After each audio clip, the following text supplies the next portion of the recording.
Good morning, LA Progressive friends and family.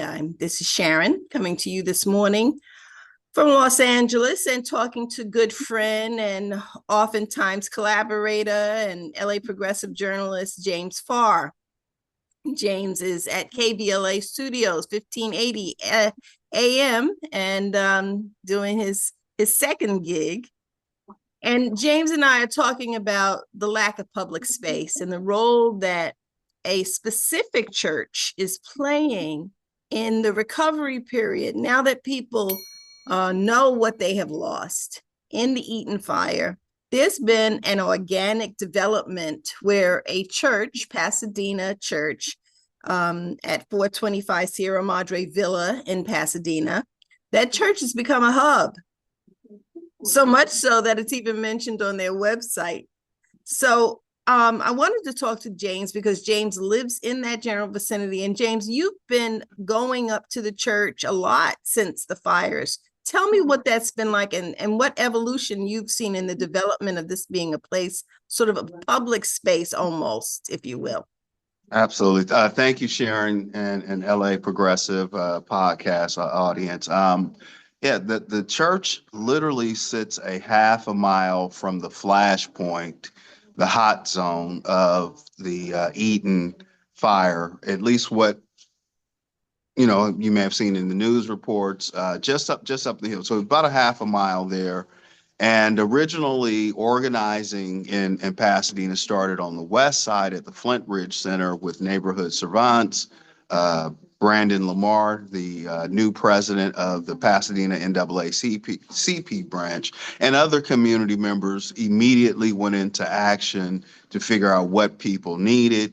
That was, I believe, on maybe Wednesday, Thursday, immediately following the fire. By 3 o'clock that afternoon, they were receiving donations and a flood of resources, and quickly realized by Sunday that there was not a distribution or resource available on the east side.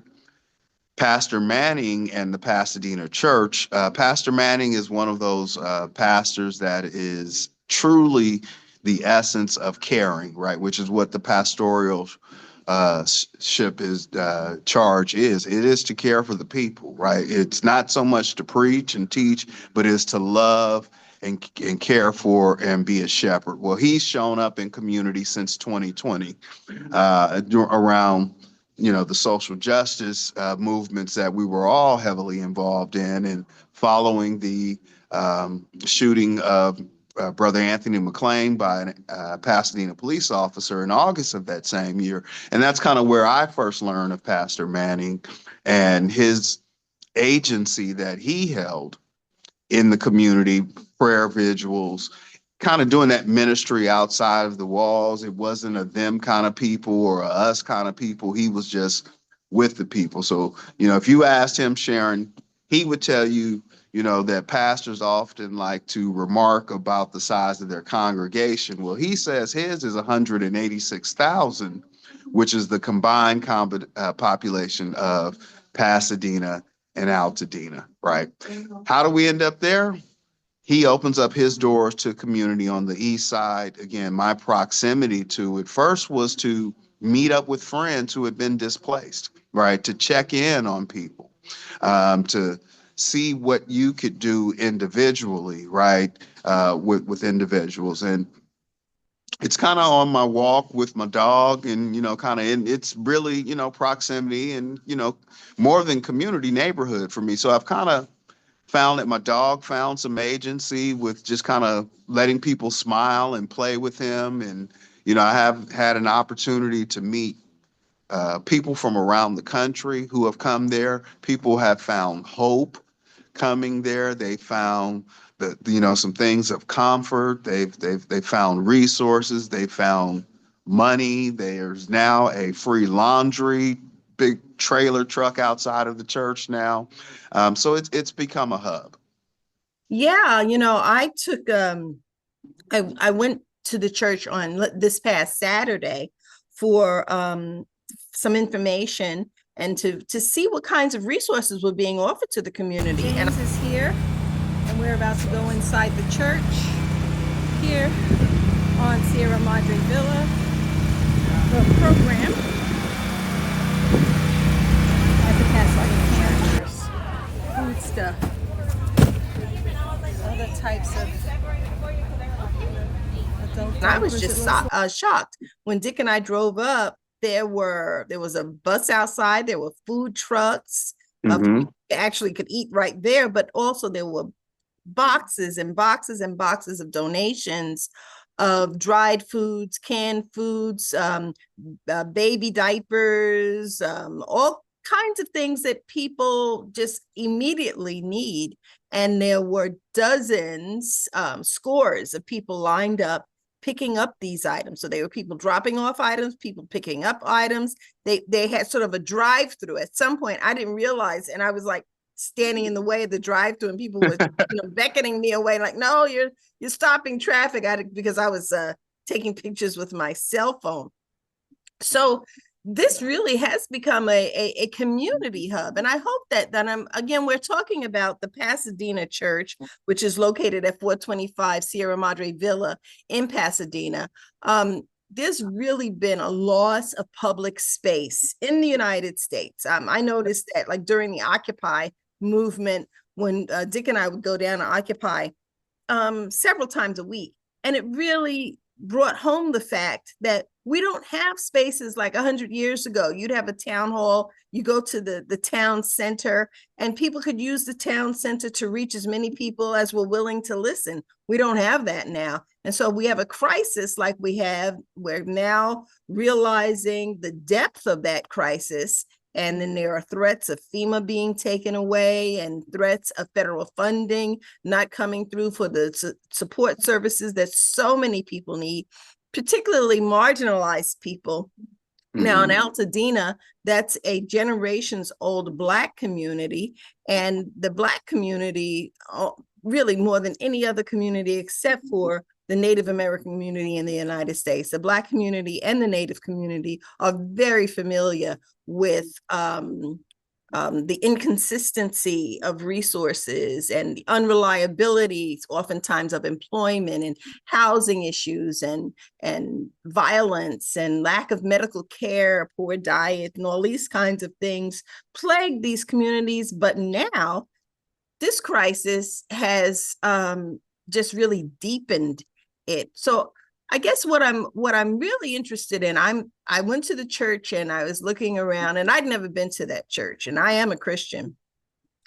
And I'm hoping that more people will come to that church, because I was really quite impressed at how this church has it's literally opened the doors to the entire, anybody. It's for the community, but I don't live in that community, and I'm welcome there.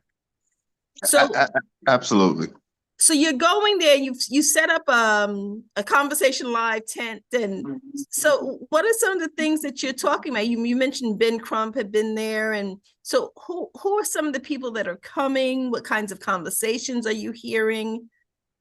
Yeah, so again, going back to it, just kind of with me going up there and being in community. And I say that selfishly. Sure, it informs us in this conversation, and perhaps if I'm reporting on with Dominique DePrima on First Things First on KBLA, sure, it informs me of that, right? But it really is a sense of community. I mean, I am meeting members of his church that I otherwise wouldn't just kind of on a Monday, Tuesday afternoon, walking the dog, run into, because, churches are kind of Sunday and evening type destination places for worship. But I think, Sharon, what people can appreciate with Pastor Manny, they're not there on an accident, and they've only been in that location for 2 years. He's been pastoring, and the church has been around for well over 20 years. And, we kind of call it the startup church. They're renting out space, they're loading in and out, each Sunday morning and evening in the different gymnasiums and auditoriums, kind of that mobile kind of church, not in a traditional brick and mortar.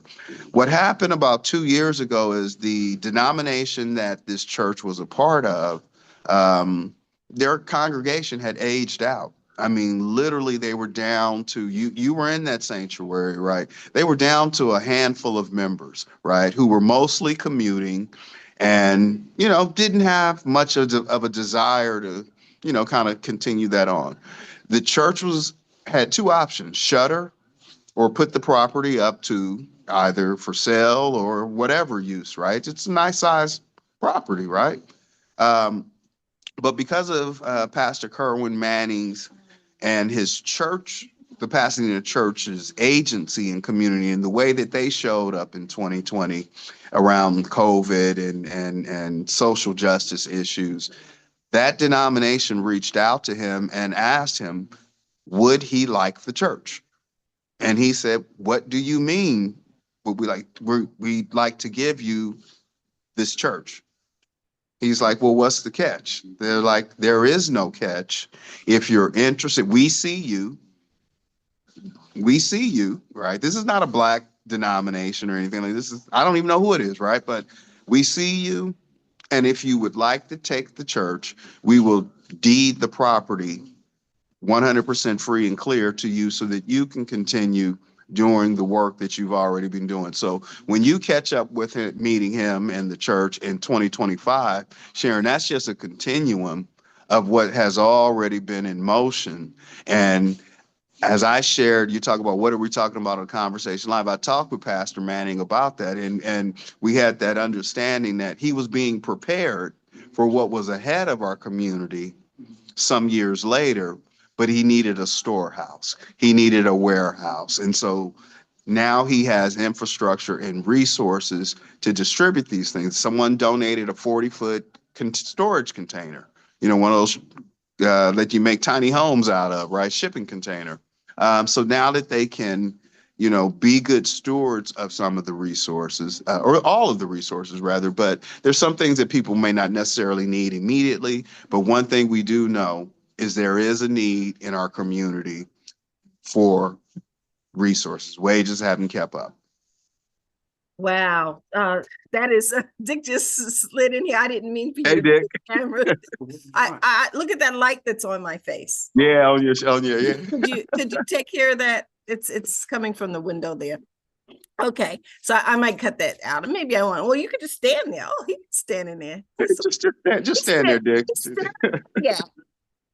Okay, so next Saturday, the church has been kind enough to the community, to those of us who want to help. The LA Progressive, along with Conversation Live and Pasadena Community Coalition, is sponsoring a talk between some attorneys. One of the attorneys is my own personal attorney and my own personal friend. Mm-hmm. But I didn't know this about him until this happened, is that he has decades-long experience dealing with these kinds of situations. For the Wolseley, there was a big fire, the Palisades area, and that part of Los Angeles is frequently, tragically, the victims of fires. But this is not his first rodeo. And he's won multi-million-dollar cases for negligence with sometimes, and I don't want to speak too specifically. I know that he has supported people during the Northridge earthquake. There was another huge gas leak where the lines were neglected and they weren't kept up, and so the gas started leaking in the San Fernando Valley, and actually was leaking for like 4 years, having a negative impact on people's health, and of course making them susceptible to all kinds of fires and what have you. But anyway, Michael and his firm, they're coming out and they're going to talk to people about insurance, what to do if they have insurance, what to do if they don't have insurance. Many people believe that, well, let's say you have renters who didn't have insurance. Sure. Well, there's nothing for me, and that is absolutely not the case. And so he's going to be talking to the community. This is all free. If people should choose to hire an attorney, what Michael does is does contingency work, which means still there's no out-of-pocket cost to the person who's seeking the legal advice, because a contingency fee basically means that the attorney is not paid until a case is won. So this we're going to be doing on Saturday at the church, at the Pasadena Church, 425 Sierra Madre Villa, from 3 to 5. But throughout the day, there are activities going on. And you were mentioning that Ben Crump is going to be there on Thursday. And so there have been a series of both educational formats, giving away of donations. And I'm hoping that this will be the beginning of us understanding the role of the church, the lack of public space, and how the church can serve the community and the community can serve the church. Absolutely. Like I said, it'll mirror what you saw on Saturday, Sharon. The church had been open. Saturday was the last day of 13, 14 consecutive 16-hour days, pulling those resources in and out, volunteers by the hundreds showing up over that time. Independent restaurants like Flavor King LA, African-American owned taco stand and catering company, without any funding from some of the more national organizations, served over 2,000 plates in that time while they were there, out of their pockets and without any underwriting. You're right, there is a loss of public space. Churches certainly will see an uptick, because what people really have to kind of understand in the loss and the destruction, 14,000 acres, over 10,000 structures destroyed, right? 17 community members perished in the fire. Of the 24, 17 of them are in the Altadena area. And then still thousands, and if not, certainly hundreds others unable to inhabit their homes because of smoke and pollutions and toxins. And so, the idea that who is this stuff for, really, I don't care, right? And I don't think you should either, right? Give from your heart, let it go. If people are whatever, right? I didn't need the $5 I gave you, right? And if I need it, I'll keep it and be and do what I need to. But yeah, for people, your entire infrastructure, right? Your cousins, your aunts, your childhood friends, that idea of you can like spin a few blocks, go in the neighborhood and see someone or stop by somebody's house. All of those things that people may do for respite, celebrations, holidays, whatever, right? They've lost that, because their sense of belonging, is, or a place to belong, right, is not there. So I anticipate places like Perry's Joint picking up on Saturdays as a business, which is a local sandwich shop, because people are going to want to come to the area. They're may have to do some things, or they may want to go visit their property, or as they kind of go back through memory, right? Locals don't go to old Pasadena. That's not a hangout for you, right? That's for the tourists. That's for the millions of people. Because as you know, Sharon, this fire happened 21 days ago, and 28 days ago, Pasadena was the center of the universe, with the Rose Parade and then the Rose Bowl game following after that. Millions watched on TV, a million or so gathered in person. Admiring our weather and everything, and now it's still smoky. This morning I was choking getting up. So we're still in it, but Pasadena is one Dina, and it is Dina strong, and people are working together to get through this. Well, thank you, James Farr, resident of Pasadena. You yourself had to be evacuated. I'm so thankful that you and your family are fine, and that your home is fine, with the exception, of course, of this toxic air quality that we're all dealing with, but those in Pasadena are more directly impacted by it. So on Saturday, we're going to have Rapkin and Associates, and Michael Rapkin has offered up his phone number, 310-319-5465.